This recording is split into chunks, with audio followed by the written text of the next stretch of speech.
students, how are you all? I hope and I wish to God you all are be fine. I am Digvijay Singh. I will teach you maths of class 10th topic statistics. A lot of videos I have uploaded in this topic. Now in this process I will solve few questions for you and for your practice. इसके पहले मैंने आपको mean बताया था तीनों method से, median बताया और इसी क्वेश्चंस में जो कि ये 14.3 का फर्स्ट क्वेश्चन है, इसका मीन मीडियन मोड तीनों फाइंड करना। मीन हमने कहा था आप फाइंड कर लीजिएगा, मीडियन हमने फाइंड किया था। अब इसी का मैं मोड फाइंड करूँ कि मोड कैसे फाइंड कर सकते हैं। वैसे तो मोड क्या होता है? मोड होता है mode highest frequency of the observation. जिस ऑब्जर्वेशन की फ्रीक्वेंसी सबसे ज़्यादा होती है वो मोड कहलाता है। ये अनग्रुप डेटा में है, लेकिन ग्रुपिंग डेटा में इसमें क्लास इंटरवल वगैरह दिया हो तो उसमें मोड निकालने के लिए बहुत इजी, बस फार्मूला इसका थोड़ा सा आपको होना चाहिए। उसमें क्या होता है ध्यान समझिएगा। इसमें पहले देखेंगे हाईएस्ट फ्रीक्वेंसी। इसमें क्या देखेंगे? Highest frequency.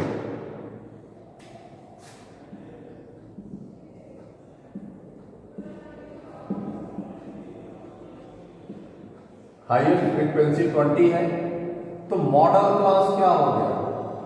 मॉडल क्लास जैसे इसमें पहले बताया था मीडियन क्लास कम्युनिटी फ्रीक्वेंसी निकाला था, लेकिन इसमें मॉडल क्लास का जब ये हाईएस्ट हो गया तो हम इसी में टेंशन जरूर कर लेंगे, तो ये मॉडल क्लास हो जाएगा 125 145, ये मॉडल क्लास होगा।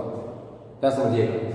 इसके बाद इसमें इसका जो फार्मूला होता है बता दो, मोड का फार्मूला होता है L प्लस, ध्यान समझ करिएगा बेटा, F1 minus F0 upon 2F1 minus, इसका जो भी मेन है वो फार्मूला ही है 2F1 minus F0 minus F2 और इंटू H, ये होता है। ये जो फार्मूला है कि L plus F1 minus F0 upon 2F1 minus F0 minus F2 into H। तो ये जो फार्मूला है यार दिमाग में होना चाहिए।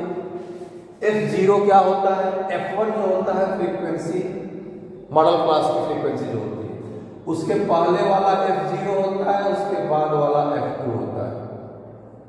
यानी हम यहां लिख दे रहे हैं F0 क्या होता है?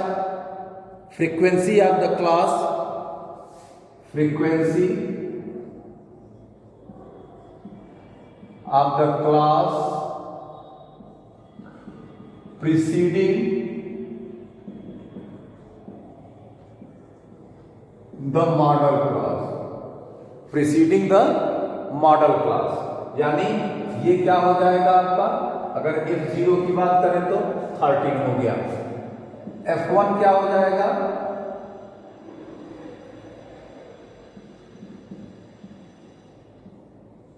Frequency of the modal class, और F2 क्या हो जाएगा? सक्सीडिंग फ्रीक्वेंसी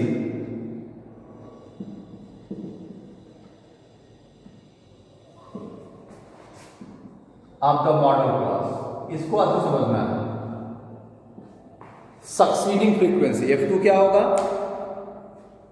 मॉडल क्लास के आगे वाला, जैसे मॉडल क्लास ये है, इसके आगे वाली फ्रीक्वेंसी F2 हो जाएगी। उसकी ओरिजिनल फ्रीक्वेंसी जो होगी F1 क्या होगी? Frequency of the modal class, और उसके पहले वाले प्रीसीडिंग यानी कि इसके पर 13 हो जाएगी। ये आपका यहाँ नोट कर सकते हैं या आप यही लिख सकते हैं। ये F0 हो जाएगा आपका 13 यहाँ पे है, और ये 20 है, और ये क्या है? 14। H क्या है? क्लास साइज, और यहां पे क्लास साइज क्या है? 20। यहां पे क्लास साइज 20। बस ये चीजें आपको जानना है। L क्या है? Lower limit of the modal class,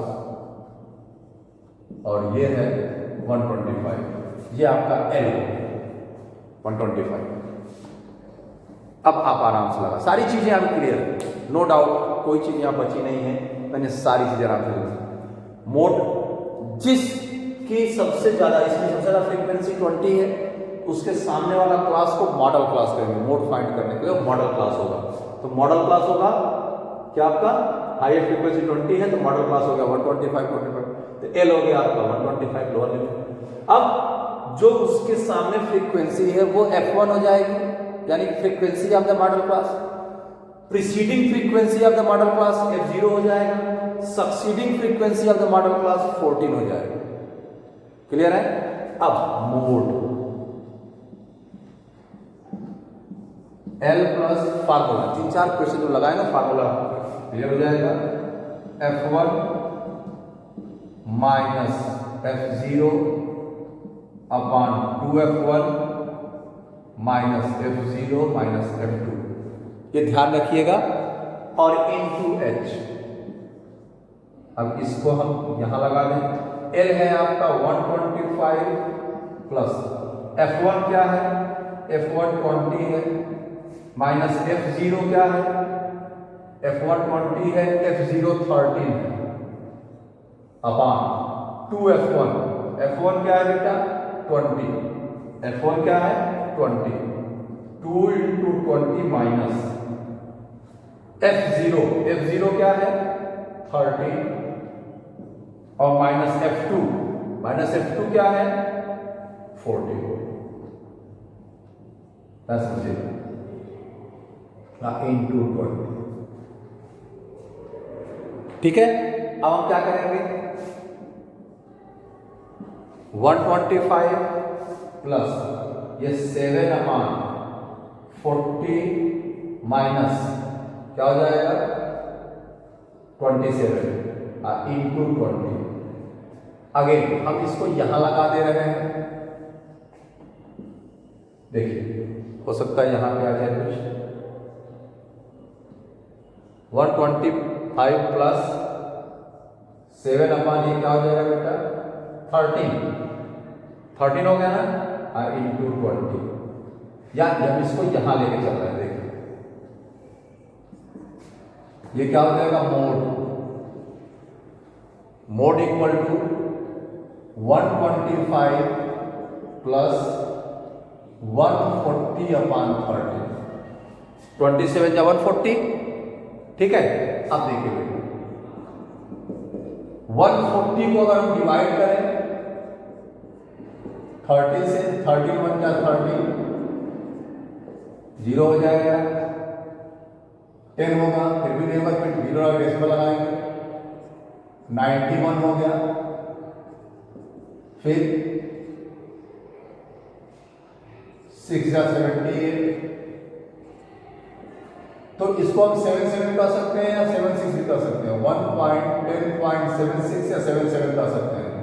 तो 135.77, अगर 76 भी है तो कोई दिक्कत नहीं है, ये आपका मोड हो गया। 77 का लीजिए, नियमता जब क्या होगा, जब ये हम नेक्स्ट क्वेश्चन जाएंगे 12 बचा तो 9 हो जाएगा, और 9 को हटा के 135.77, ये आपका आंसर हो गया मोड। तो कहने का मतलब ये है, अगर हम ईमानदारी से काम कर रहे हैं, देखिए सबसे बड़ी बात क्या है, कोई भी जो डेटा दिया हुआ है, कोई भी डेटा दिया हुआ है, उस डेटा को पहले देखिए सब में क्लास साइज सेम है, उसके बाद फ्रीक्वेंसी जिसकी सबसे ज़्यादा है उसके सामने वाला जो क्लास इंटरवल होगा वो मीडियन क्लास होगा, जिसकी फ्रीक्वेंसी सबसे ज़्यादा वो मीडियन क्लास हो गया। अब उसमें लोअर लिमिट L हो गया, ठीक है। अब उसके सामने की जो फ्रीक्वेंसी होगी वो F1 होगी, प्रीसीडिंग फ्रीक्वेंसी F0 होगी और सक्सीडिंग फ्रीक्वेंसी F2 होगी। अब फार्मूला इसका मेन है, जब तक आप फार्मूला अच्छे से नहीं दिमाग में रखें तब तक आप कुछ नहीं कर सकते। और फार्मूला रटा नहीं जाता है, फार्मूले पे आप अगर 10 क्वेश्चन लगा लेंगे, 10 बार क्वेश्चन लगा लेंगे, फार्मूला अपने आप दिमाग में आ जाएगा। फार्मूला क्या होता है, mode equal to L plus F1 minus F0 upon 2F1 minus F0 minus F2 into class size यानी H। अब उसके बाद हम ये F0 क्या होता है, frequency of the class preceding the median class है, या preceding frequency of the modal class. F2 क्या होता है, succeeding frequency of the modal class. F1 क्या होता है, frequency of the modal class. H क्या होता है? क्लास साइज होती है और a lower limit of the modal class. उसके बाद calculation should be clear by your. If your calculation is strong then your mathematics marks will be strong. तो अपने आप को स्ट्रांग बनाते रहिए, पढ़ते रहिए, ईमानदारी से पढ़ाई करते रहिए और अपने आप को आगे बढ़ाते रहिए, क्योंकि बेटा टाइम रहता नहीं है, जितना टाइम मिल जाए वही कम होता है। ठीक है, तो आई होप आपको सारी चीज़ें क्लियर हो रही होंगी, समझ में आ रहा होगा। और हमने आपका तीनों जो आपका टॉपिक में है वो मैंने क्लियर कर दिया, मीन मीडियन मोड। अब आपको जो भी प्रॉब्लम होगी मिसिंग फ्रीक्वेंसी कुछ क्वेश्चंस हम लगा देंगे, आप समझ लीजिएगा और अच्छे से प्रैक्टिस करते रहिए, ईमानदारी से प्रैक्टिस करते रहिए, स्वस्थ और समझदार बनिए, स्वस्थ रहिए और वीडियो को लाइक शेयर सब्सक्राइब करते रहिए, करवाते रहिए। यही उम्मीद करते हैं आपसे। फिर नेक्स्ट वीडियो मिलेंगे और अच्छे से प्रैक्टिस करते रहिए। अगर हम मेहनत कर रहे हैं तो आप भी आराम से मेहनत करके आप भी वीडियो को पॉज करके आराम से नोट कर सकते हैं। ठीक है, तो आई होप सारी चीज़ें क्लियर हो गई होंगी। हमने मीन बताया, तीनों method, direct assume mean method and step deviation method, फिर मैंने मीडियन बताया आपको, ऑन ग्रुप डेटा स्वरूप बताया मैंने, तो सारी चीज़ें मैंने क्लियर कर दी। आई होप आप पढ़ाई कर रहे होंगे और पढ़ते रहिए, अच्छे से पढ़ते रहिए और वीडियो को लाइक शेयर सब्सक्राइब करते रहिए, करवाते रहिए जरूर। It's my humble request to all. फिर नेक्स्ट वीडियो मिलते हैं, तब तक के लिए थैंक यू।